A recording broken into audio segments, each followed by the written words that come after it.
நாலேஜை வந்து எல்லாருமே கிடைக்கணுன்றதுக்கோசரம் தான் இந்த கிளாஸை கண்டக்ட் பண்ணியிருக்கேன்.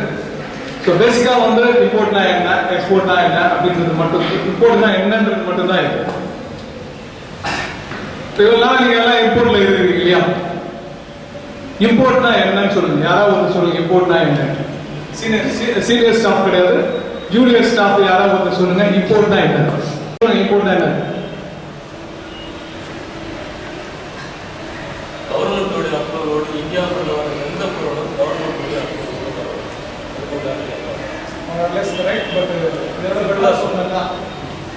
இந்தியாவினுடைய கடல் வழி, தரை வழி, இதுக்கு அண்ணாண்ட இருக்குது, அப்புறமா இருக்கு இந்தியாவுக்குள்ள வர எல்லா பொருளும் இம்போர்ட். இப்ப பாகிஸ்தான் எடுத்தீங்கன்னா தரவழி, வாஹான் ஒரு ஊர், பஞ்சாப் பார்டர்ல வந்து வாஹான் ஒரு ஊர் இருக்கு, அந்த ஊருக்குள்ள வந்துச்சுன்னா இம்போர்ட். அதே மாதிரி பர்மா இருக்கு, பர்மா வந்து மிசோரம்னு ஒரு ஸ்டேட்டுக்குள்ள வந்து நுழைஞ்சதுன்னா இம்போர்ட். இப்போ நீங்க சைனாவை எடுத்தீங்கன்னா காட்மண்டு, நேபாள் தாண்டி நம்ம வெஸ்ட் பெங்கால் கிட்ட ஒரு ஊர் ஒன்று இருக்கும், அந்த ஊர் வழியா வந்து தர வழியா இம்போர்ட் உள்ள வரும். அதே மாதிரி நீங்க வந்து வெஸ்ட் பெங்கால் எடுத்தீங்கன்னா வெஸ்ட் பெங்கால வந்து இந்த ஒரு ஸ்டேட் பங்களாதேஷம் வந்து ஒரு வழியா உள்ள வரும், கல்லடா வழியா வரும். அதே மாதிரி இந்தியனுடைய கடல் வழியா உள்ள வரும், இந்தியனுடைய லிமிட்டுக்குள்ள வருது. அதாவது நம்ம நாடு மற்ற நாட்டுக்கிட்ட இருந்து சரக்குகளை வாங்கும் முறை தான் இம்போர்ட். இம்போர்ட் என்பது இறக்குமதி மற்ற நாட்டுல இருந்து நம்ம வாங்குறோம். ஏன் நம்ம இறக்குமதி பண்றோம்? why we import? இம்போர்ட்ல வந்து ஒரு ரெண்டு கேட்டகரிகள் ஆஃப் இம்போர்ட் தான் இருக்கு. ஒரு இம்போர்ட் வந்து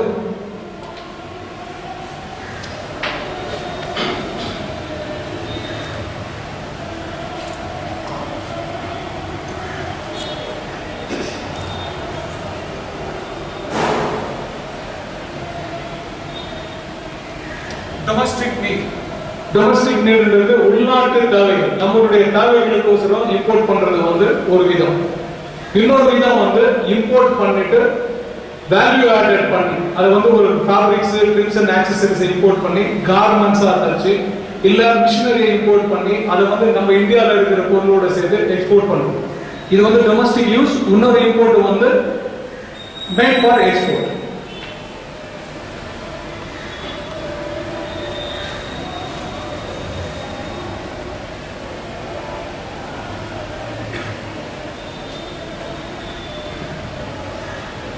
பேசிக்கா வந்து பாத்தீங்கன்னா இம்போர்ட்ல வந்து இந்த ரெண்டு கேட்டகரி தான் இருக்கு. One for domestic use, one for manufacture and export. டொமஸ்டிக்கை வந்து எப்படி கிளாஸிஃபை பண்றாங்க? இப்போ ஃபார் எக்ஸாம்பிள் வந்து நம்ம வந்து தால் இம்போர்ட் பண்றோம், ஆயில் இம்போர்ட் பண்றோம், சம்டைம்ஸ் அரிசி இம்போர்ட் பண்றோம். இதை வந்து ஏன் இம்போர்ட் பண்றோம்? நம்ம நாட்டில் இருக்கிற உற்பத்தி, நம்ம நாட்டில் வந்து இந்த வருஷம் மழை நல்லா இல்லை, அதனால அரிசி உற்பத்தி கம்மியா இருக்குது, மழை இல்லை, எண்ணெய் வித்து கம்மியா இருக்கு, மழை இல்லை, கோதுமை கம்மியா இருக்கு, மழை இல்லை, பருப்பு வகைகள் வந்து நம்ம நாட்டில் வந்து நம்மளுடைய தேவைக்கு ஏற்ற மாதிரி உற்பத்தி ஆகலை அப்படின்னு சொல்லும் போது இம்போர்ட் பண்ணுவோம். அப்படி இந்த ஒரு பர்டிகுலர் கமாடிட்டிங்கிறது வந்து உணவுப் பொருள்கள், உணவுப் பொருள்கள் தான் கமாடிட்டி. அந்த கமாடிட்டி இம்போர்ட்டை வந்து டோட்டலா கண்ட்ரோல் பண்றது யார்? அந்த கமாடிட்டி இம்போர்ட், இந்த நான் சொன்ன இந்த ஐட்டம் எல்லாத்தையும் this is scandalized item சொல்லுவோம். It is not restricted but it should be approved by the government and import. Who is the agency for this? DGFT only licensing authority.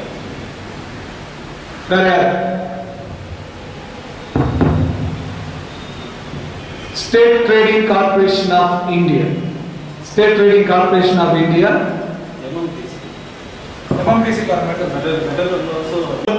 State trading corporation. இந்த வருஷம் வந்து இது உற்பத்தி கம்மியா இருக்கு அப்படின்னு சொல்லிட்டு மினிஸ்ட்ரி வந்து இவ்வளோ டன் ஆஃப் ஆயில், இவ்வளோ டன் ஆஃப் தால், இவ்வளோ டன் ஆஃப் வீட், இவ்வளோ ton of rice can be imported சொல்லிட்டு கவர்மெண்ட் வந்து state trading corporation of India அவங்களுக்கு சொல்லுவாங்க. அவங்க வந்து they will appoint the agencies to supply to them, through them it will be supplied to the market. That is one. Other one is we are importing a scrap import பண்றோம். Scrap வந்து நம்மளுடைய தேவைக்கு இந்தியாவில் வந்து material இல்லை. Iron ஓரை வந்து reprocess பண்ணி ஸ்டீல் எடுக்கிறது, இல்ல நம்ம கிட்ட இருக்கிற ஸ்கிராப்பை வச்சு ஸ்டீல் பண்ற ப்ராசஸ் அதுக்குன்னா நம்ம ரா மெட்டீரியல் நமக்கு இல்லைங்கிறதுனால we are importing the raw material. இந்த மாதிரி அதே மாதிரியே வந்து மெடிசனுக்கு உண்டான raw materials and then other product இது மாதிரி ஐட்டம்லாம் இந்த மக்களுடைய தேவைக்கு உள்நாட்டு உற்பத்தியிலோ இல்லை உள்நாட்டிலேயோ அதுக்கு வாய்ப்புகள் இல்லை அப்படின்னு சொல்லி இம்போர்ட் பண்றதுக்கு வந்து இந்த ஏஜென்சி மூலமா இம்போர்ட் பண்ணுவோம். இந்த ஏஜென்சி மூலமா இம்போர்ட் பண்றது எல்லாமே கன்ஸ்ட்ரக்ஷனல் ரேட் ஆஃப் டியூட்டில வரும். Maximum basic duty is 5%. இதை வந்து இதை அவங்க நோட் எடுக்கிறாங்க, உங்களுக்கு கொடுக்குறேன் நான். நீங்க செக் பண்ணுங்க. State trading corporation, MMTC and other authorities who are allowing to balance our domestic consumption or domestic need. All this attracting only basic is 5% rate of duty. அதனால நீங்க செக் பண்ணி ஆன்சர் பண்ணுங்க. அது அடுத்து வந்து லக்ஸுரி ஐட்டம், நம்மளுடைய தேவை, நம்ம நாட்டு உற்பத்தி ஆகாத ஆனா நமக்கு தேவையான item, mobile phone, colour TV, refrigerator, washing machine, அதுக்கு உண்டான மொபைல வந்து telecast equipments, transponders, transistors, transformers, இதே நம்ம இம்போர்ட் பண்றோம். இது வந்து நம்ம நாட்டில் உற்பத்தி பண்றது வந்து அந்த அளவுக்கு இல்லாததுனால அதையும் இம்போர்ட் பண்றோம். ஆனா இது எசென்சியல் ப்ராடக்ட் கிடையாது. இது இல்லைன்னா மனுஷனுக்கு வாழ்க்கை கிடையாது, இது இல்லைன்னா சாப்பாடு இல்லைன்னு. அதனால இந்த கேட்டகரிக்கல் திங்ஸ் வந்து for the general tariff of 28%. Am I correct?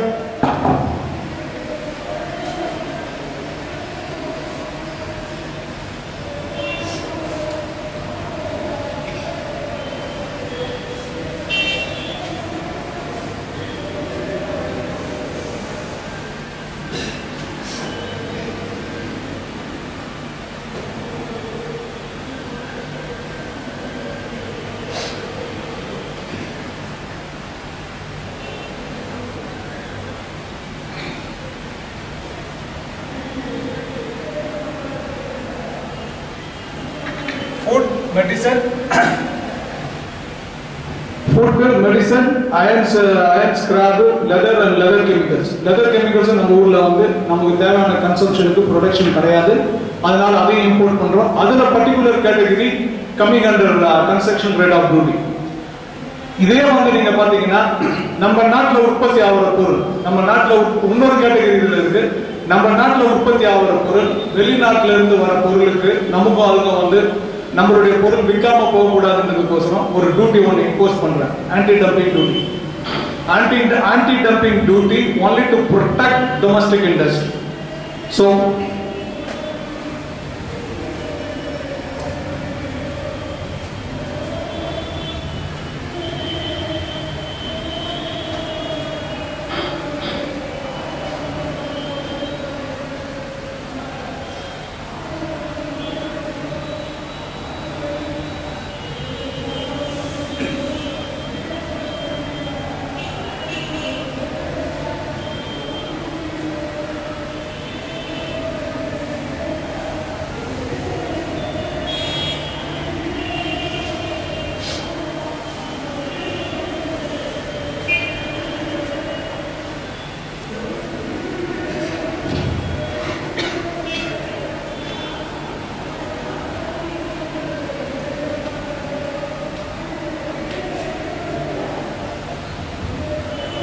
ஜெனரலிட்டிங்க வந்து எலக்ட்ரிக்கல் அண்ட் எலக்ட்ரானிக்ஸ் கொடுத்துருக்காங்க. எலக்ட்ரானிக்ஸ்னு சொன்னீங்கன்னா it talks from mobile phone to the computer. இது எல்லாமே வந்து it is not so essential but it is essential. But we will charge them more duty on this 28%.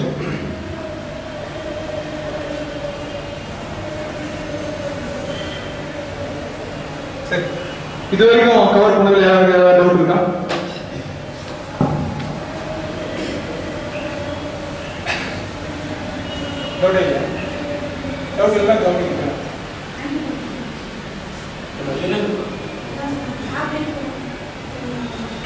India வந்து ஒரு 3 விதமான பாராமீட்டரை வந்து கண்ட்ரோல் பண்றாங்க.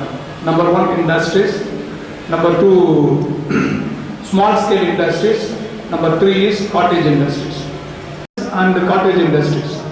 Whatever the product manufactured by industries, it will attract 28% because it is come for the huge productions because of the machinery. When it comes to the small scale industries, when it comes into the cottage industries, இப்போ நீங்க வந்து import tariff எடுங்க. Import டாரிஃப்ல denim fabrics or mill made yarn dyed fabrics, mill made yarn dyed fabrics எடுத்தீங்கன்னா அதுக்கு ஒரு rate of duty இருக்கும், rate of duty கம்மியா இருக்கும். அதே வந்து பவர்லூம் யார்ன் டேட் ஃபேப்ரிக்ஸ் எடுத்து பாருங்க, ரேட் ஆஃப் டியூட்டி ஜாஸ்தியா இருக்கும். செக் பண்ணி பாருங்க, ரேட் ஆஃப் டியூட்டி 100% ஜாஸ்தியா இருக்கும். வேணா யாராவது டாரிஃப் எடுத்து சொல்லுங்க, நான் பே பண்ணுவேன்.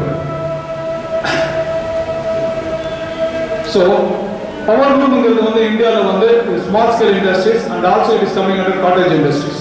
இந்த காட்டேஜ் இண்டஸ்ட்ரீஸை ப்ரொடெக்ட் பண்ணுறதுங்கிறது தான் டியூட்டி அங்கே வந்து அதிகமாக போட்டிருக்காங்க, டியூட்டி அதிகமாக போட்டிருக்காங்க. அதே மாதிரி வந்து இந்த எலக்ட்ரானிக்கல் கூட்ஸ் எலக்ட்ரிக்கல் கூட்ஸ் வருது இல்லைங்களா, electronic goods and electrical goods வருது. அந்த எலக்ட்ரானிக் கூட்ஸ் எலக்ட்ரிக்கல் கூட்ஸ் வந்து சீக்கடி கண்டிஷன்ல வருது, ஸ்பேர் பார்ட்ஸா ஒவ்வொரு பார்ட்ஸா வருது. இங்க வந்து அதை அசெம்பிள் பண்றாங்க, இங்க இருக்கிற ஆளுங்களுக்கு எம்ப்ளாய்மெண்ட் கொடுக்குறாங்க அப்படின்னு சொல்லும் போது they will come under construction rate of duty. Government வந்து டியூட்டியை வந்து இம்போஸ் பண்றதுக்கு காரணம் number 1, protect our domestic industries should not die. Number 2, whatever the industries giving the employment to the people are in India, there they will have a construction rate of duty. Okay, now cottage industries, small scale industries, both will have a construction rate. நீங்க வந்து நீங்க எந்த நோட்டிபிகேஷனை படிச்சாலும் bank guarantee கொடுக்குறது, நீங்க 32 of 97 எடுத்து படிங்க, இப்போ ஓடி இருக்குது 32 of 97 PN. அந்த PNல லாஸ்ட் பேர், அந்த PNல லாஸ்ட் பேரா காட்டேஜ் இண்டஸ்ட்ரீஸ்க்கு ஸ்மால் ஸ்கேல் இண்டஸ்ட்ரீஸ்க்கு திஸ் இஸ் நாட் அப்ளிகபிள். இப்பயே போய் படிச்சு பாருங்க, அந்த நோட்டிபிகேஷன்ல காட்டேஜ் இண்டஸ்ட்ரீஸ் ஸ்பெசிஃபிக்கா கொடுத்துருப்பான், value addition not applicable to them, number 1, and they don't need to give a bank guarantee or a bond to protect the cottage industries. So அதே மாதிரி இப்போ காட்டேஜ் இண்டஸ்ட்ரீஸ்க்கும் ஸ்மால் ஸ்கேல் இண்டஸ்ட்ரீஸ்க்கும் கவர்மெண்ட் அந்த industries produce பண்ற கூட்ஸை custom import ஆகும்போது higher rate of duty வரும். Otherwise இந்தியாவுக்குள்ள ஒரு particular product நிறைய இருக்கு, இருந்தாலும் வந்து வெளிநாட்டுல விலை கம்மியா இருக்கு இம்போர்ட் பண்ணும்போது இந்தியனுடைய மார்க்கெட்டுக்கு ஈக்குவலா எடுத்துட்டு வரதுக்கு டியூட்டி இம்போஸ் பண்ணணும். ஓகே, டியூட்டியா இம்போஸ் பண்றாங்க. 2004 டிசம்பர் மாசம் 31ஆம் தேதிக்கு முன்னால் when we are signing the WTO and the FTA, World Trade Organization, WTO, Free Trade Economy or Free Trade FTA, Free Trade Agreement, இதுல சைன் பண்றதுக்கு முன்னால restricted item வந்து 519 items are restricted. 519 items are restricted. 2005 March 31st, when the new policy was made, only 19 items are restricted. 19 items are restricted. Because when we are signing on the WTO agreement and when we are signing on the FTA agreement, the agreement is without any disturbance we will import the material. அப்போ வந்து அது மாதிரி import பண்ணும்போது உலக அளவுல வந்து மற்ற பொருட்கள் விலை கம்மியாகும், இந்தியாவில் வந்து மற்ற பொருட்கள் அதிகமாக இருக்கு. டியூட்டிங்கிறது வந்து to manage domestic industries price, அதுதான் டியூட்டி. இப்போ இந்தியாவில் வந்து ஒரு பொருளை உற்பத்தி பண்றதுக்கு 100 ரூபா ஆகுதுன்னு வச்சு, 100 ரூபா ஆகுதுன்னு வச்சு, அதே வந்து நீங்க வெளிநாட்டுல பொருளை இம்போர்ட் பண்ணும்போது அந்த பொருளோட விலை வெறும் 60 ரூபாய். அது இந்தியாவுக்குள்ள வந்தா இந்தியனுடைய உற்பத்தியை கெடுத்துருவோன்றதுக்கோசரம் தான் டியூட்டி இம்போஸ் பண்றாங்க. ஸோ அந்த ப்ராடக்ட் இந்தியாவுக்குள்ள வரும்போது அந்த ப்ராடக்ட் வந்து 100 ரூபாய் வரணும், இல்லை 110 ரூபாய் இருக்கணும். நீங்க 60 ரூபாய் போட்டு அதுக்கு மேல 28% டியூட்டி போட்டு 78 ரூபாய் வருதுன்னா கஸ்டம்ஸ் ஆஃபீஸர் என்ஹான்ஸ் வேல்யூ, எத்தனை வேல்யூ என்ஹான்ஸ் பண்ணிருக்கு, வேல்யூ என்ஹான்ஸ் பண்ணி இந்தியனுடைய ப்ராடக்ட்டுக்கு ஏற்ற மாதிரி எத்தனை வருது தான் இந்த duty imposed by in all country. Now clear? The duty import we are doing the import for two categorical. One is our product, our Indian product not sufficient for our consumption. உள்நாட்டுல உற்பத்தி பண்ற பொருட்கள் நம்மளோட தேவைக்கு குறைவா இருந்து இங்க வந்து தேவைகள் அதிகமா இருக்கிறதுனால வெளிநாட்டுல இருந்து இம்போர்ட் பண்றோம். வெளிநாட்டுல இம்போர்ட் பண்ற பொருட்கள் வந்து முக்கியமானதா மனுஷனுடைய வாழ்வாதாரம், உணவு, உடைகள், உணவு, மெடிசன் பிளஸ் அதர் ஐட்டத்துக்கு வந்து இம்போர்ட் பண்ணால் அதுக்கு வந்து concession rate of duty applicable. அந்த concession rate of duty being monitored by the various agencies on the product wise. நீங்க வந்து இப்போ ஃபுட் எடுத்தீங்கன்னா ஸ்டேட் ரெடி கார்பரேஷன், மெட்டல் எடுத்தீங்கன்னா அதனால தான் அந்த பேர் வந்து MMTC, material management and trading. Corporation of India, MMTCன்றது வந்து இதுதான். அந்த மெட்டீரியல் வந்து இந்த மெட்டீரியல் இம்போர்ட் பண்ணலாம், இந்த மெட்டீரியல் வந்து இந்த டியூட்டி இம்போஸ் பண்ணலாம்னு சொல்றது தான் அந்த ஸ்ட்ரக்சர். அதே மாதிரியே வந்து உள்நாட்டில் வந்து ஒரு ஃபேக்டரி உருவாக்கி அந்த ஃபேக்டரி மூலமா வந்து சில பேருக்கு வேலை வாய்ப்பு தரதா சொல்லிட்டு ஆரம்பிக்கிற கம்பெனிகளுக்கு again they fall into the construction rate of duty. இந்த எலிமெண்ட் எடுத்தீங்கன்னா ஒன்று நம்மளுடைய தேவை, இன்னொன்று நமக்கு வேலை வாய்ப்பு கொடுக்கிறது. இது ரெண்டுக்கு மட்டும்தான் கன்செஷன்ஸ். அதை தவிர நீங்க வேற எதை இம்போர்ட் பண்ணாலும் you will fall in the category of highest rate of duty. இந்தியாவுக்குள்ள உற்பத்தி அதிகமா இருக்கிற பொருள் நீங்க இம்போர்ட் பண்ணீங்கன்னா அந்த பிரைஸை வந்து equalise பண்றதுக்கோசரம் either value will be announced or anti-dumping duty will be imposed. It's clear? Any doubt? Any doubt? Any doubt? Want to repeat? Because the recap, because we are going to the next subject. Again I will recap. Import in the sense any material coming into India from the Indian limits. இந்திய எல்லைகளுக்கு வெளியிலிருந்து இந்தியாவுக்குள் வரும் அனைத்து பொருட்களும், சட்டப்படி வரும் அனைத்து பொருட்களும் இம்போர்ட். சட்டத்துக்கு தெரியாம எடுத்துவது எல்லாமே ஸ்மக்லிங், கள்ளத்தனமா உள்ள வரதுன்னு அர்த்தம். இந்திய சட்ட திட்டங்களுக்கு உட்பட்டு இந்தியாவுக்கு வெளியில் இருந்து இந்தியாவுக்குள் வரும் அனைத்து பொருட்களும் இறக்குமதி என்று அழைக்கப்படும். இறக்குமதி என்பது இரண்டு வகைப்படும். ஒரு வகை என்பது உள்நாட்டு தேவைகளுக்காகவும் உள்நாட்டில் உற்பத்தி குறைவாக இருக்கும் பொருட்களை உள்நாட்டு தேவைக்காக இறக்குமதி செய்வது. மற்றொன்று இறக்குமதி செய்த பொருட்களோடு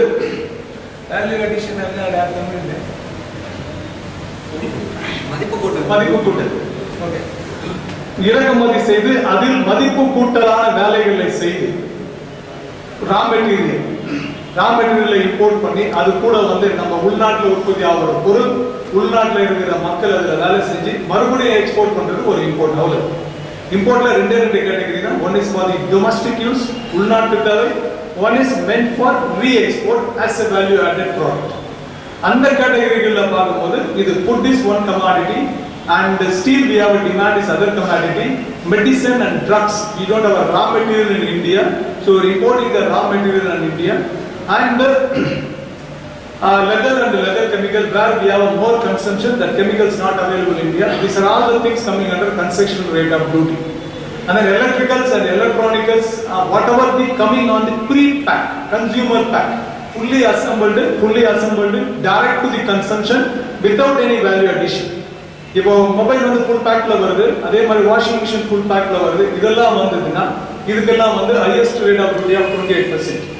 அதே ப்ராடக்ட்டை வந்து இந்தியாவுக்குள்ள எடுத்துட்டு வந்து சிகேடி கண்டிஷன் பார்ட்ஸா எடுத்துட்டு வந்து இங்க இருக்கிற நோக்கியால ஒரு 8500 பேருக்கு வேலை கொடுத்து அது மாதிரி உற்பத்தி பண்ணா they will fall in 10% or 5% rate of duty. Right? அடுத்து வந்து machinery.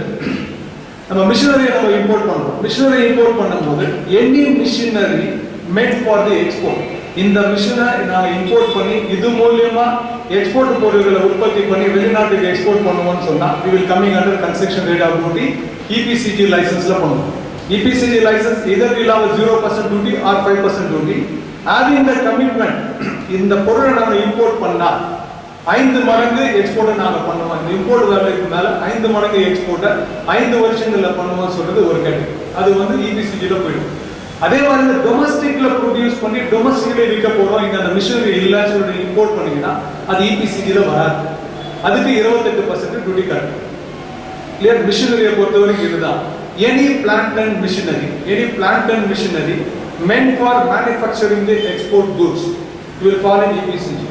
Any plant and machinery meant for only domestic use, produced only for the domestic consumptions, will attract 28% of duty. Because of that machine, we don't have any foreign earning. We are going to use only in domestic.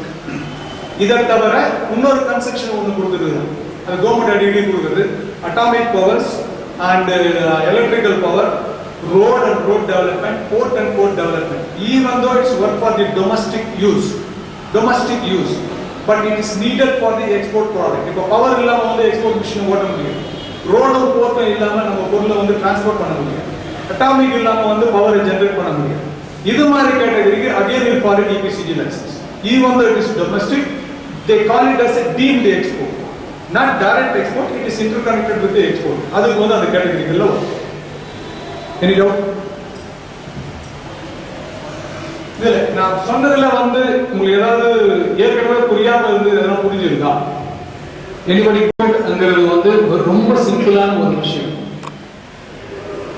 நீ export பண்ற ஆளுங்களுக்கு இவருக்கு வந்து 100% இவருடைய plant and machinery will not have a capacity to do one product. ஒரு ப்ராடக்ட்டை வந்து பண்ண முடியாது. ஆனால் ஏற்கனவே எக்ஸ்போர்ட் ப்ராடக்ட்டை பண்ணிட்டு இருக்கிற ஆளுங்களுக்கு இவர் வந்து பேக் சப்போர்ட் கொடுப்பாரு.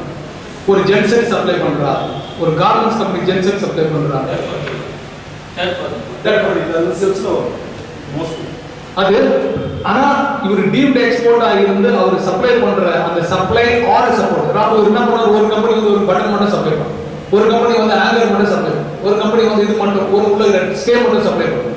ஆனா they are not direct exporter because the product is not fully finished product. இது வந்து முழுமையான ஒரு பொருள் அல்ல, ஒரு பொருளை பண்ணுவதற்கு உண்டான துணை பொருள். இந்த துணை பொருளா இருக்கிறதோ எக்ஸ்போர்ட்டா கன்சிடர் பண்ணி அந்த எக்ஸ்போர்ட்டருக்கு என்ன பெனிஃபிட் இருக்கோ அவ்வளவு பெனிஃபிட் டீம்ட் எக்ஸ்போர்ட்டருக்கு கிடைக்கும். This is called as a deem but not direct export. It is allied product or allied support for the export.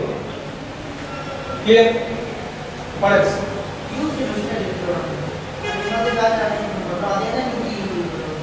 Pretty basic to be done. 28%. அங்க இருக்கிறது என்னன்னா ரெண்டு விஷயங்கள் பார்ப்போம், ரெண்டு மூணு விஷயங்கள் பார்ப்போம். முதல்ல வந்து இந்த மிஷினை வந்து லோக்கல்ல பண்றாங்களா, நம்பர் 1. நம்பர் 2, இந்த மிஷினை நீங்க இம்போர்ட் பண்ணிட்டு இந்த மிஷின் இன்னும் ஒரு 10 வருஷத்துக்கு வேலை செய்யுமா? அதுதான் வேல்யூ ஆங்கிள் நீங்க பாக்குறது வந்து ஏற்கனவே இம்போர்ட் பண்ண மிஷினை விட இந்த வேல்யூ கம்மியா இருக்கு, அதிகமா இருக்கக்கூடாது. அதிகமா இருந்தா fraudulent இம்போர்ட் கம்மியா இருக்கும். கம்மிங்கிறது வந்து இப்ப இருக்கிற மிஷின், இப்போ வந்து ஒரு சூயிங் மிஷின் வந்து நீங்க 12,000 ரூபாய் வாங்குறீங்கன்னா 75% கம்மியா இருக்கலாம், up to 75% கம்மியா இருக்கலாம். if they have a life of used life of 5 years, ஏற்கனவே 5 வருஷத்துக்கு மேல ஆயிருந்தா இன்னைக்கு இருக்கிற புது மிஷின் இல்ல அன்னைக்கு இருக்கிற புது மிஷினுடைய விலையில 25% இருக்கும். அது இல்லைன்னா வேல்யூ என்ஹான்ஸ் பண்ணுவோம்.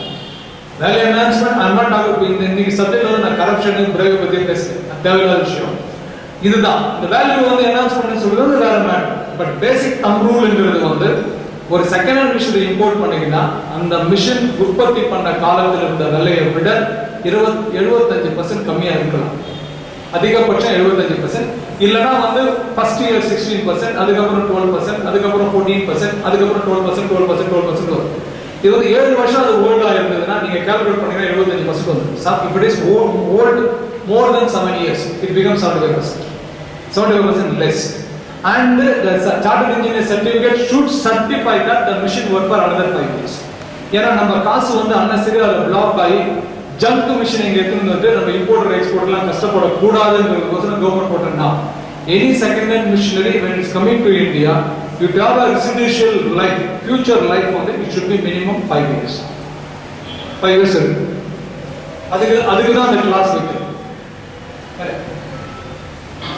We covered food, medicine, iron, scrap, leather and leather chemical, protected domestic industry. We are getting into the anti-dumping. Correct? The import now, the one side we covered. Whatever we are using for the domestic industry, we covered. Number 1 is commodity which is not growing because of the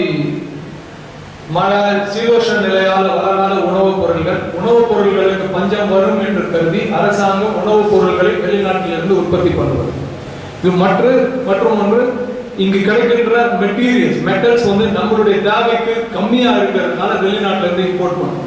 அதுக்கப்புறம் வந்து உயிர் காக்கும் மருந்துகள், உயிர் காக்கும் raw material அதை process பண்றதுக்கு import பண்றது. அதே மாதிரி வந்து உயிர் காக்கும் மிஷினரிக்கு நீங்க இம்போர்ட் பண்ணும்போது மிஷினரி இம்போர்ட் பண்ணாலும் you will avoid somewhere zero rate of duty, somewhere construction rate of duty, because life saving equipments, even life saving equipments having the construction rate of duty. So 15,000 tons, 10,000 tons of the product நீங்க import பண்ணலாம் சொல்லிட்டு they will give one intent base பண்ணி import பண்ணலாம். MMTC scrap, there is no restriction, people can import. And equipment நீங்க எடுத்து வந்தீங்கன்னா there is a category, life saving equipment நீங்க எடுத்து வந்தீங்கன்னா there is a notification, we classify these are all the equipments coming in the life saving category. They will avail either zero rate of duty or construction rate of duty. And then even if you take a raw material for life-saving equipments, if you get into the notification, if you see this, these are all the chemical can be imported under construction rate of duty. These are all the chemical can be imported on the normal rate of duty. That's it. Duty only two elements. One is concessions, one is normal. Concession based on the requirement and based on the commitment. That's it. Next one, the export related matter. When you are setting up the factory, the factory is meant for only 100% export. 100% export. There are two categories of import you can avail. Number one category is you can import under EPCG license. Number two category is 100% EOI. That's all. Only two categories. I think now one category. First category is export related. Either you can have a duty paid machinery on a normal course, or otherwise you can have it 100% EOU, or you can have it on EPCG license.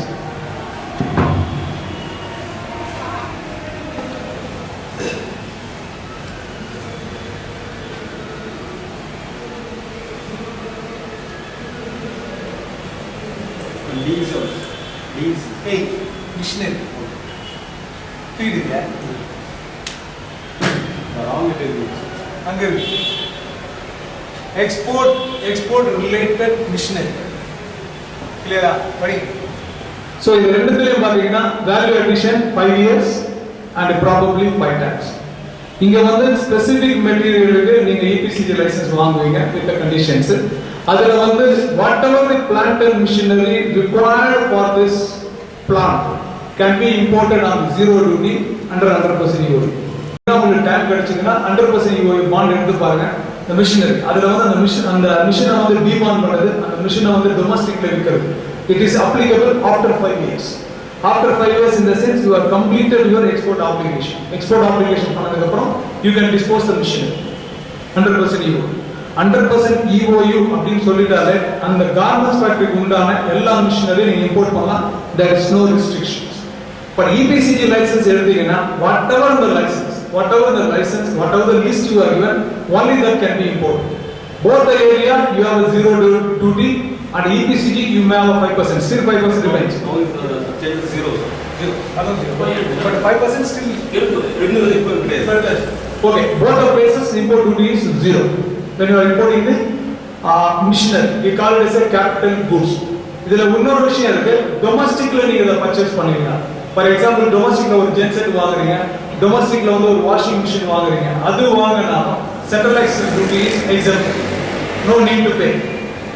Even EPCG, there is a EPCG license for the domestic purchase. தெரியுமா உங்களுக்கு? தெரியுமா? Inventation of the JDF and the local procure பண்றது இருக்கு. There is a possibility. Even இங்க வந்து customs duty வந்து நீங்க import பண்றது customs duty and centralized duty is totally zero. But when you are locally purchasing, centralized duty is zero. Centralized duty is nothing but a domestic duty on the material what you have used is a duty paid goods. Either direct duty, indirect duty. And the duty வந்து cut பண்றது மட்டும் தான் centralized. every import பண்ண பொருள்ல நீங்க centralized duty கட்டி இருந்தீங்கன்னா இத வந்து 100% EOI நீங்க சப்ளை பண்ணீங்கன்னா you will get it refunded or you don't need to pay. அதே மாதிரி டொமஸ்டிக்ல நீங்க வந்து ரா மெட்டீரியல்லாம் பர்ச்சேஸ் பண்ணீங்க, EPCG வந்து ஃபேப்ரிக்ஸ் வந்து சேலத்துல வாங்குறீங்க இல்லனா குஜராத்ல வாங்குறீங்கன்னா சென்ட்ரலைஸ்ட் EPCG லைசென்ஸ்ல வாங்குறீங்கன்னா zero duty, no need to pay excess tax of 12%, no need to pay excess tax of 8 to 12%. அதே மாதிரி வந்து வேற எந்த ப்ராடக்ட் EPCG 100% உங்களுக்கு டைரக்டா போச்சுன்னா no duty, அங்கே வந்து சென்ட்ரலைஸ்ட் duty கட்ட வேண்டிய அவசியம் கிடையாது. இதுதான் ப்ராடக்ட். இது வந்து promote export as well as give the employment to the people. இதனால தான் இந்த ப்ராடக்ட்டை வந்து இது மாதிரி பண்ணிருக்காங்க. There are only two category, one is EPCG, other one is 100% EOU. Both have export earning commitment. 8% of the value duty saved, 8% of the duty saved to the period of 5 years. 100% EOU. 100% EOU, one factory call it as a 100% EOU. Several factory working in one place, covered by government norms called as SEZ, Special Economical Zone. அங்க பண்றது எல்லாமே உங்களுக்கு duty exempted. You get an exemption of income tax also. You don't have to pay only MAT. minimum alternative tax 18% you have to pay, but you are exempted from 33%. 18%. When it was introduced, only 12%, introduced by our great Chidambaram. Now it is 18% minimum alternative tax. Now the cess is also fighting for the tax, also they will not pay. They are exempted from the commercial tax, they are exempted from the central excise tax, they are exempted from the customs duty, and also they are fighting for the income tax. So probably they may get, but not now. So special economical zone engiradhu vandu so many 100% EOE unit put together working in one place. That entire zone called it as a special economical zone.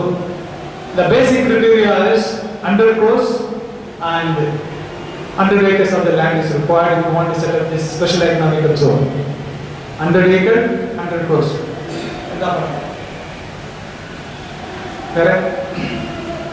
So now we covered EPCG. Any doubt on my EPCG license?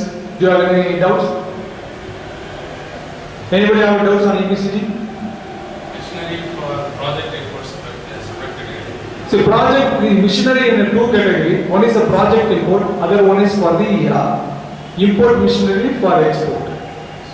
Project machinery in the sense it is purely for the domestic use. No need to have an export earning. But you must give a commitment that with this machinery, how much you will make a revenue. Project import for one specific product. For example, sugar factory. For example, coal factory. For example, generator factory. Like that, one particular product will come as a project. Project in the sense, entire machinery can be imported. From net to board frame to the machinery can be imported. But you must give a commitment that you will make so much of earning. Or so much of productions, you must give a commitment. But concession will be Yes, of course you will get a concession rate of ridiculous, but in that also you will have an investment parameter. You will have invest money in the you are eligible for a project. 200 crores, 500 crores, 700 crores. That is not a project import company. Now, I am not very clear, but in a project, but project for a specific product, do for domestic. Or do for a domestic, support for the export community. Whoever make the export, you support. That's it. Any doubt in 100% EOU? 100% EOU can be set up in the customs jurisdictions or even in the central access jurisdictions. Central access area, customs area. Customs is the maximum, customs is the maximum, it will be in the port area. Port area customs. Inland it is governed by central access. Number customs is the full pair in the area. Customs will be a full name. Customs. What is this? Central Board of Excise. Excise and Customs. Central Board of Excise and Customs, CBEC. So excise and customs சேர்ந்துதா அந்த போர்டுல வந்து இப்போ நீங்க வந்து பாத்தீங்கன்னா ஒரு customs ஸ்டேஷன்ங்கிறது வந்து குறைஞ்சது 35 ல இருந்து 40 கிலோமீட்டர் ரேஷியோல இருக்கிற ஏரியா மட்டும் தான் கவர் பண்ணுவோம். இப்போ நம்ம சென்னை கஸ்டம்ஸ் எடுத்தீங்கன்னா லிமிட்டஸ் இந்த பக்கம் போனீங்கன்னா அண்ணா நகர் வரைக்கும் லிமிட், இந்த பக்கம் போனீங்கன்னா தாம்பரம் வரைக்கும் தான் லிமிட், இந்த பக்கம் வந்து பொன்னேரி, இந்த பக்கம் வந்து வெங்கல் பிஃபோர் திருவள்ளூர், வெங்கலுக்கு முன்னால் அது கர்நாடகா போயிட்டீங்கன்னா சென்ட்ரல் எக்ஸஸ் ரேஞ்சில் வரும். அதனால எல்லா சிஎஃப்எஸ் வந்து இந்த லிமிட்டுக்குள்ள யாராவது ஒரு சிஎஃப்எஸ் இந்த லாஸ்ட் பார்டர்ல இருக்கிற சிஎஃப்எஸ் வந்து எடுத்தீங்கன்னா நம்ம இவர் கான்டினென்டல் 2 இன் அலமாரி அதை தாண்டி வெங்கல் போயிட்டீங்கன்னா it is not coming under customs, we cover it up under central access. The moment you get to the central access, double seal verification will follow. அங்கேயும் பண்ணலாம் இங்கேயும் பண்ணலாம், அதாவது எல்லாரும் தெரிஞ்சுட்டே பண்றாங்க. ஒவ்வொரு கஸ்டம்ஸ்க்கும் வந்து ஒரு limit of the range what they govern இருக்கு. அதே மாதிரி வந்து சென்ட்ரல் ஆக்சஸ் த்ரூஅவுட் இந்தியா. இன்னைக்கு வந்து பெங்களூர் வந்து customs central access. It is not in the port, it is a land-locked area. Hyderabad central access, Nagpur central access. Whatever the inland area, all are governed by the central access. Whatever the harbour area, it is governed by the customs. Having the limited land area. இப்போ நான் சொன்ன மாதிரி பார்த்தீங்கன்னா இந்த பக்கம் வந்து we can go up to Thiruvanmiyur, இந்த பக்கம் வந்து தாம்பரம், இந்த பக்கம் போனீங்கன்னா அண்ணா நகர், இந்த பக்கம் போனீங்கன்னா வெங்கல், அந்த பக்கம் போனீங்கன்னா ரெடில்ஸ், இந்த பக்கம் போனீங்கன்னா பொன்னேரி. பொன்னேரி தாண்டி போனீங்கன்னா it is not coming under customs range. It will be on central exercise range. ஒவ்வொரு கஸ்டம்ஸுக்கும் ரேஞ்ச் தெரிஞ்சுக்கங்க. நான் நிறைய கைடு உங்களுக்கு போடுறேன், நீங்க நெட்லயோ இல்ல வந்து புக்லயோ பார்த்து தெரிஞ்சுக்கங்க. ஒவ்வொரு கஸ்டம்ஸ்க்கும் ரேஞ்ச் இருக்கு. ஓகேவா? கஸ்டம்ஸ்ங்கிறது வந்து central board of excise and customs. So ஏன் முதல்ல எக்ஸைஸ் வச்சாங்கன்னா excise will cover whole India, but customs will cover only the port area. அதனால எக்ஸைஸ் அண்ட் கஸ்டம்ஸ் வச்சாங்க. கஸ்டம்ஸ் அண்ட் எக்ஸைஸ் வச்சிருக்கலாம், ஏன்னா கஸ்டம்ஸ் ஏரியா கம்மி, அதனால எக்ஸைஸ் அண்ட் கஸ்டம்ஸ் வச்சிருக்காங்க. ஓகே.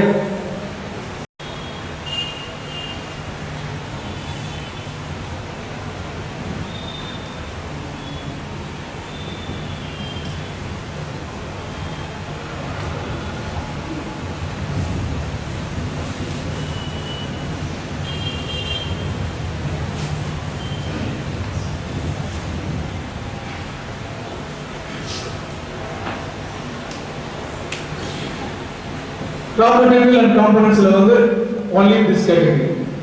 இது தவிர வேற என்ன category இருக்கா? OGL. In some cases also they paying the duty they export no sir. Bar export. That's import so na OGL local. OGL பத்தி நம்ம பேச வேண்டியது. The EPCG license not question of the restriction. OGL are restricted கிடையாது. Allowed. Duty structure. DC advance license 100% EOU on 32 of 97. Or zero rate of growth. Even if you bring it under OGL, you will pay duty. Don't control. There are two type of DEC advance license. One DEC advance license will allow you to import particular raw material for particular quantity and particular value. That is executed for one particular export order. That is one DEC advance license. There is one DEC advance is called it as annual advance license.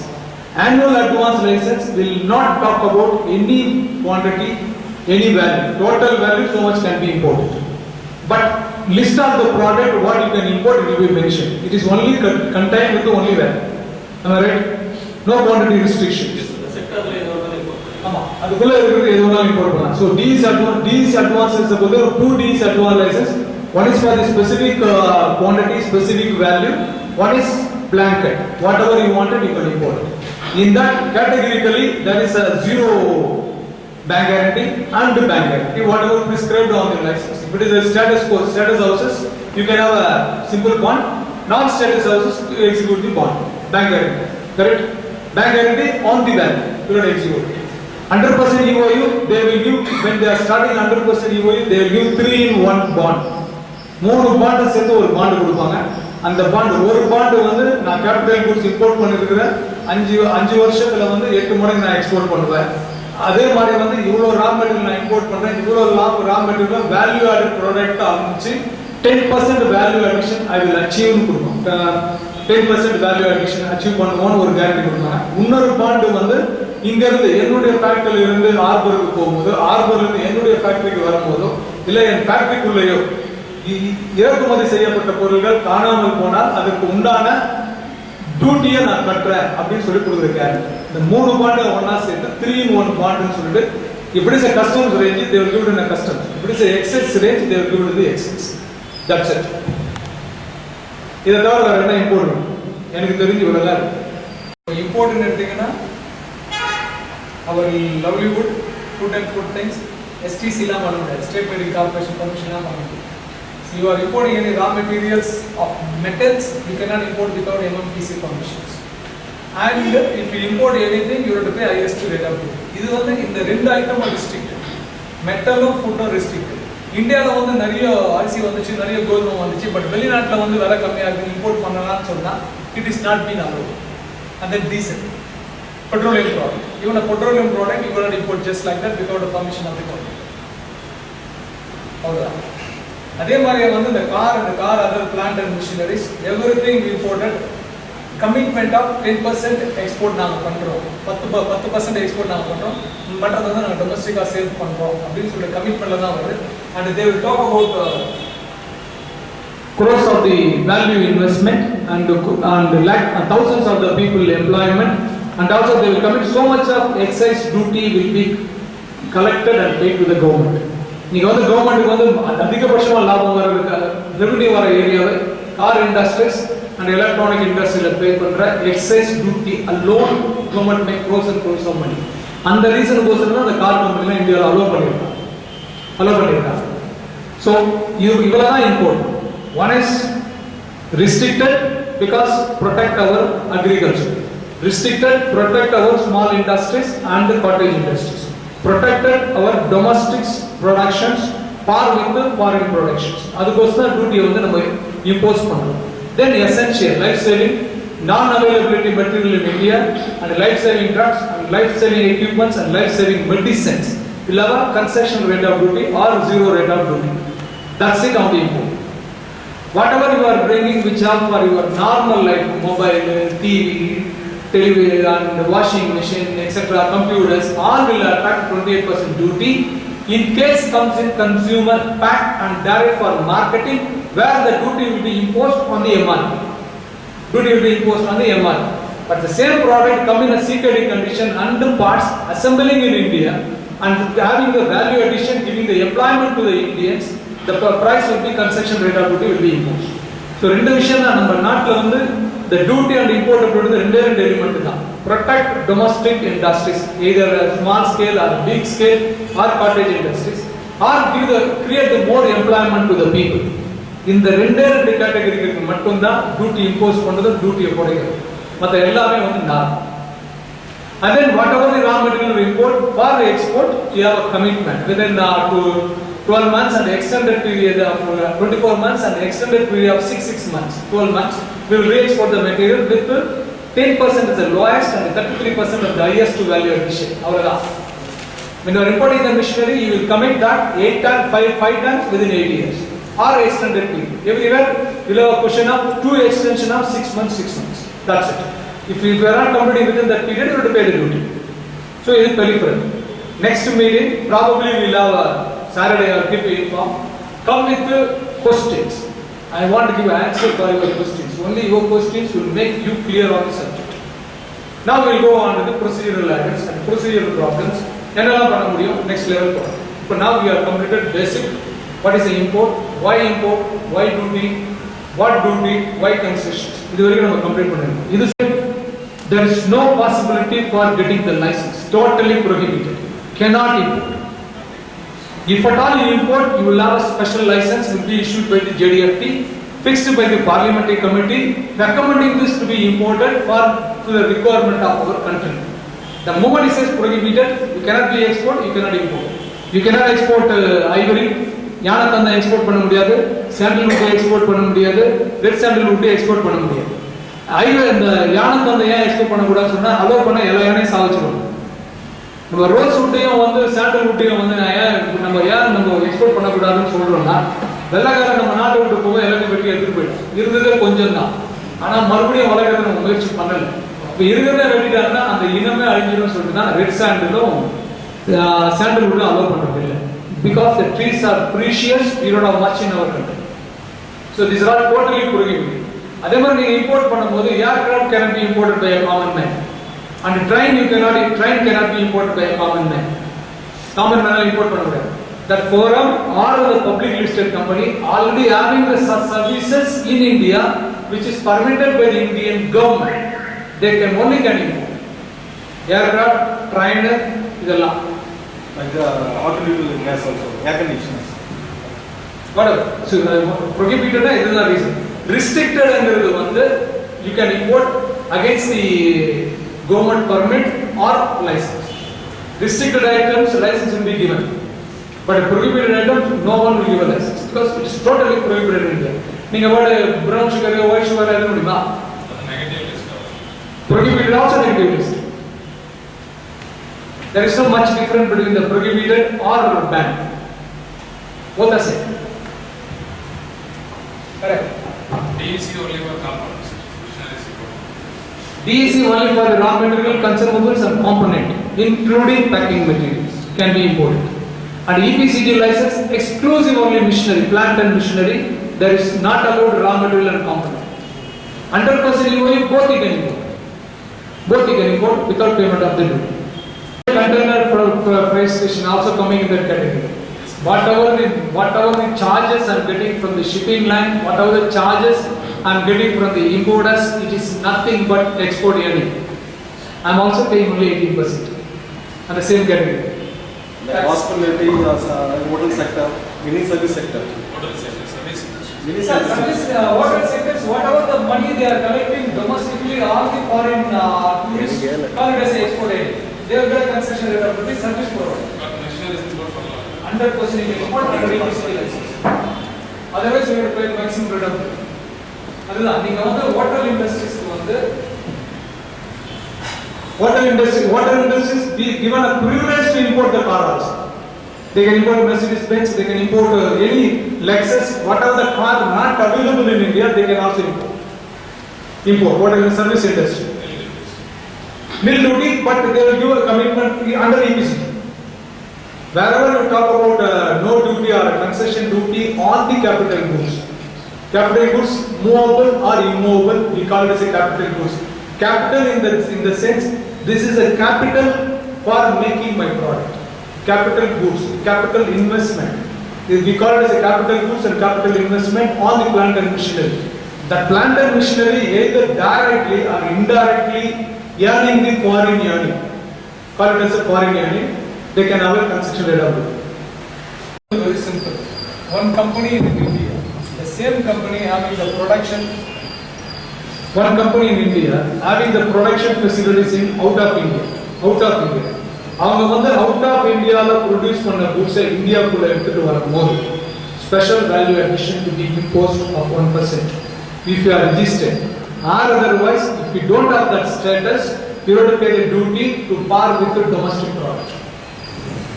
That's what Gokuldas images 1% value addition only because same brand is same direct. இங்கே Gokuldas images அங்கே Gokuldas images இங்கே இந்துஜா தான் director அங்கே இந்துஜா தான் director.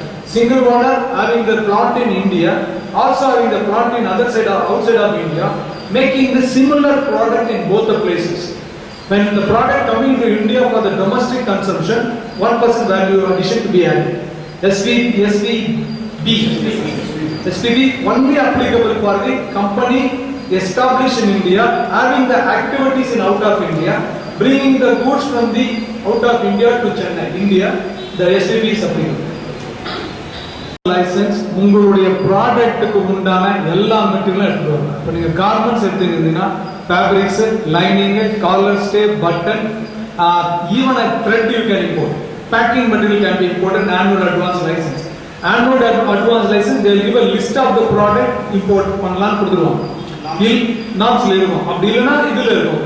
நம்ம import and export பாலிசில இருக்கும். Garments என்னெல்லாம் import பண்ணணும்னு சொல்லி லிஸ்ட் ஆஃப் மெட்டீரியல்ஸ் இருக்கும். அந்த மெட்டீரியல் எல்லாமே எடுத்துட்டு வரலாம். No value restrictions, no quantity restriction. But the value should be within the licence value. அவ்வளவு. லைசன்ஸ்ல வந்து ஒரு 1 லட்சம் ரூபாய் கொடுத்துருக்காங்கன்னா you import any material you can import, but it should be within a lakh. If it is more than a lakh, you have to pay. Simple. Sir, ICAPC account 0% implement button sir. இது வந்து only for export promotion தான். இந்த இப்போ பார்த்தீங்கன்னா இந்தியாவில் வந்து horn button கிடையாது. எருமாட்டு கொம்புலேருந்து ஒரு பட்டன் ஒன்று பண்ணுவாங்க. அந்த பட்டன் இந்தியாவில் கிடையாது.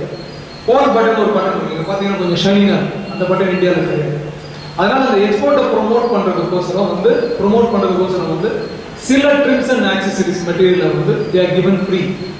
If you are registered with the Export Promotion Council having the valid certificate in your hand, you can import this material. கிட்டத்தட்ட வந்து 12 மெட்டீரியலோ 11 மெட்டீரியலோ இருக்குன்னு நினைக்கிறேன். நிறைய இன்க்ளூட் பண்ணிருக்காங்க சார். லைனிங்கையும் போட்டுக்கலாம். லைனிங்ல ஒரு பெரிய அடோரா ஒரு பெரிய கலராக பண்ணும். லைனிங் சாம்பிள் பண்ணவே முடியாது பாரு. அந்த மெட்டீரியல் நீங்க வந்து லைனிங்கா பண்ண முடியாது. சொல்ல பார்த்தா ஷெல் ஃபேப்ரிக் தான். ஷெல் இல்ல. 190T nylon fabrics stitched with polywadding. உள்ள ஃபுல்லா பாலிவேடிங் இருக்கு. கோட்டுக்கு உள்ள வருது. பாலிவேடிங் இருக்கு. அதுக்கு மேல டைமண்ட் ஸ்டிட்ச் இருக்கு. புடிச்சிட்டாரு இவரு. பாஸ்வானா ஆல்வான் ரேவோ புடிச்சிட்டு இது ஃபேப்ரிக்ஸ் அலோ பண்ண முடியாது. நான் பாட்டி கிட்ட சொல்லி ஒரு ஜாக்கெட்டை வர வச்சு ஜாக்கெட் முதுவை கிழிச்சு காமிச்சேன். பாருங்க லைனிங் தான். எக்ஸ்போர்ட்டே வந்து டியூட்டி கட்டிடுங்க. அப்போ டியூட்டி வந்து 140%, 180% டியூட்டி. இல்லை பரவாயில்ல கட்டுங்க, அர்ஜென்ட்டாக வேணும் இருந்தாலும் வந்து விக்லேட் and zero duty using this AIBC certificate. அதில் வந்து லைனிங் வரும். லைனிங் மொட்டையாக கொடுத்துருக்கான். சிந்தட்டிக் லைனிங், பாலிஸ்டர் லைனிங்லாம் இருக்குது. மொட்டையாக லைனிங் போய் சண்டை போடுறான். என்ன இருக்குது, நான் வந்து விதைக்கும் போது மழை பெய்ய மாட்டேங்குது, அறுக்க போகும்போது மழை பெய்யுது, விதைக்கும் போது மழை பெய்யல, பயிர் வளர மாட்டேங்குது, அறுக்க கொஞ்சம் நெஞ்சம் தான் வளருது, அது அறுக்க போகும்போது நீ மழை பெய்ய வச்சுக்க, வளர்ந்ததை வந்து தண்ணியில் அடிச்சுட்டு போகுது, நான் என்ன தான் பண்ணுறேன் அப்படின்னு கேட்குறேன். அவள் கடவுள் அவனை கேட்குறேன், உனக்கு என்ன பண்ணுறேன்னு கேட்குறேன். நான் நினைக்கும் போது மழை பெய்யணும், நான் நினைக்கும் போது வெயில் காயணும் அப்படின்னு சொல்கிறேன். சரி ரைட் ஓகேன்னு சொல்லிடு. ஓகேன்னு சொல்லிட்டு இவன் வந்து நெல்லை விதைக்கிறான், விதைச்சிட்டு வார்த்தை பார்க்குறான், மழை கொட்டுது. சரி வளர்ந்து வரணும்னு சொல்லி மேலே பார்க்குறான், வெயில் காயுது. அது எல்லாம் முடிஞ்சு ஒரு 3 மாசம் பொறுத்து இவன் போட்டு நெல்லை போய் பார்க்கும்போது நெல்லுக்குள்ள வந்து நெல்லில் வெறும் பால் தான் இருக்கு. யாருக்காவது நெல் முதல்ல என்ன பால் வரும் தெரியுமா? பச்சை கலர்ல இருக்கும்போது நெல் வந்து பச்சை கலர்ல இருந்து அதுல பால் மட்டும்தான் இருக்கும். அது வந்து மஞ்சள் கலர்ல மாறும் போது மட்டும்தான் அரிசியா மாறும். இந்த மஞ்சள் கலர் தான் அரிசி, பச்சை கலர்ல தான் பால் தான் இருக்கும். இவன் கரண்டியில போய் பார்க்கும்போது எல்லாமே பச்சை கலர்ல இருக்கு, எல்லாமே வந்து பால். அம்மிக்கு பார்த்தோம்னா பால் தான் வருது, உள்ள அரிசியே இருக்கு. திரும்பி கடவுள்கிட்ட போய் சண்டை போறான், நீ வந்து வரத்தை பத்தி என்ன ஏமாத்திட்ட அப்படின்னு சொல்லலாம். சொல்லும் போது கடவுள் அவனுக்கு கொடுத்த பதில் என்னன்னா, யாரா இருந்தாலும் தேடணும். இப்ப வந்து நீங்க விதைக்கும் போது வந்து மழை பெய்யல, ஆனா அந்த நெல் பயிர் எனக்கு தண்ணி வேணும்னு சொல்லிட்டு பூமிக்குள்ள உள்ள போய் தண்ணி எடுது. அந்த தண்ணியை அதை எடுக்கும் போது அதனுடைய தண்டு பெருசாகுது, அந்த வேறு வந்து பூமிக்குள்ள அதிகமா போகும். அந்த பூமிக்குள்ள வந்து அது தண்ணியை தேடி போய் அதனுடைய வேர்கள் வந்து எல்லா இடத்துலையும் ஸ்ப்ரெட் ஆகும்போது அது சுற்றி இருக்கிற சத்துக்களை எடுத்து வளரும். நீ நிறைய நேரத்தில் தண்ணி ஊற்றி நிறைய நேரத்தில் வெயில் காய்ச்சி சோம்பேறி அது உட்கார்ந்து இருக்குது. அதனால தான் பாரு, சரி கடவுளே விட்டுட்டு இஷ்டம் போல பண்ணுறது. ஒரு நெல்லுக்கே வந்து தண்ணியை தேடுற அளவுக்கு வேணும்னா நம்ம எல்லா கதையும் பேசணும். நம்ம எவ்வளோ தேடணும். அந்த பவுன் விழாவாக இருக்கு.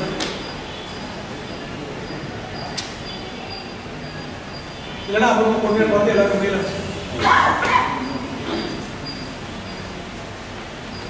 இது வரைக்கும் டிரைவர் போயிட்டு தட்டின டோரு, டிரைவர் போய் உடைச்ச பிரேக்கு, இது வரைக்கும் எந்த சிஹெச்சும் இது வரைக்கும் பண்ணவே இல்லை. ஆனால் கொஞ்ச நாளாக வந்து அது மாதிரி எதுவும் நடக்குது. அவர் 32 ஆஃப் 97 இங்கே 3 வருஷமா கிளீனிடு இல்லை, உடைச்சிருக்கோம். ஒவ்வொரு கதையும் உடைச்சிருக்கோம், ஒவ்வொரு ரூலையும் உடைச்சிருக்கோம். நம்ம உடைக்காத ரூலே கிடையாது. எடுத்த சப்ஜெக்ட் எதுவுமே நம்ம பண்ணாத வேலையே கிடையாது. எதுவுமே தப்பா பண்ணல, ஒன்று கூட அவுட் ஆஃப் வேலை பண்ணல, ஒன்று கூட ப்ராடக்டாக பண்ணல. சட்டத்தில் என்ன சொல்லியிருக்கோ அதை வந்து என்னுடைய வசதிக்கோசரம் பெண்ட் பண்ணி பண்ணிடுறோம், இல்லை பிரேக் பண்ணி பண்ணிடுறோம். ஆனால் உடைச்சிட்டு போகிறோம், தப்பான வழியில் போவே இல்லை. நம்ம உடைச்சது நம்ம அச்சீவ் பண்ணது இது வரைக்கும் ஒரு சிஹெச் கூட அச்சீவ் பண்ணணும். நீங்கள் ஒர்க் பண்ணுறது அது மாதிரி ஒரு கம்பெனியில் ஒர்க் பண்ணுறது, ஜஸ்ட் வந்து வந்துட்டு போகிற மாதிரி ஒரு கம்பெனி இல்லை. அதனால் எல்லாருமே அவங்க நாலேஜ் இம்ப்ரூவ் பண்ணும். Only knowledge make your childrens are brilliant. நீங்கள் முட்டாளாக இருந்தீங்கன்னா உங்கள் குழந்தைங்க அடிக்கிட்டாங்க ஸ்கூலில் வந்து ப்ளேம் பண்ணிட்டு குழந்தை கேள்விக்கு பதில் சொல்கிற அளவுக்கு உங்களுக்கு நாலேஜ் இருக்குது. முதல்ல ஒரு டெவலப் பண்ணி எல்லாருக்கும் கல்யாணம் ஆகும், எல்லாரும் குழந்தை போடணும். அப்போ போய் படிக்க முடியாது, இப்போ கொஞ்சம் படிச்சுக்கணும். Give answer to your childrens, otherwise you are useless father, waste. அப்பா கிட்ட சொல்ல மாட்டாரு, நான் வேஸ்ட் அப்படின்னு சொல்லுவோம். இங்கேயே வேஸ்ட் அங்கேயே வேஸ்ட் எடுக்க வரீங்க, கொஞ்சம் படி.